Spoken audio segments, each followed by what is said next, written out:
ওসমান হাদিকে কারা খুন করেছে সে বিষয়ে এখনো কেন সরকার সুস্পষ্ট বক্তব্য নেই। ওনারা একটা টাইম ফ্রেম দিয়েছেন যে এই বিষয়ে সরকার অ্যাড্রেস করা উচিত, তবে যে কস্টটা এটা যাতে না হারায়। শহীদ ওসমান হাদি ভাইয়ের হত্যার বিচার এই পর্যন্ত বিচার নিয়ে স্পষ্ট কোনো বার্তা সরকার থেকে আসে নাই। আমরা মনে করি যে সরকার থেকে স্পষ্ট বার্তা আসবে, এবং যেহেতু আমার এখানে আমি ইলেকশন করতেছি কনস্টিটিউয়েন্সিতে, আমার একান্ত এই ভুবনের সঙ্গী হয়ে থাকে শুধু স্টেলা।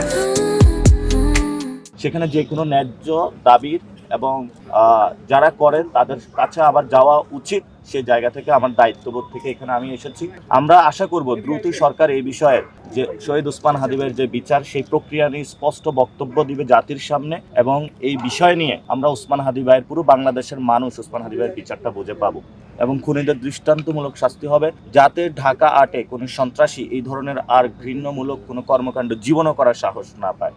নাসির ভাই, অন্তর্বর্তীকালীন সরকার যদি এই হত্যাকাণ্ডের তদন্ত সুষ্ঠুভাবে না করতে পারে, নির্বাচিত সরকার কি পারবে? আপনার কি মনে হয়? এটা কোনো সরকার না, এটা হলো বিচার ব্যবস্থার উপরে। আমাদের বিচার ব্যবস্থা খুবই ভঙ্গুর পর্যায়ে। বিচার ব্যবস্থা সুসংহত করা হয় নাই বলে কিন্তু আজকে এই অবস্থা।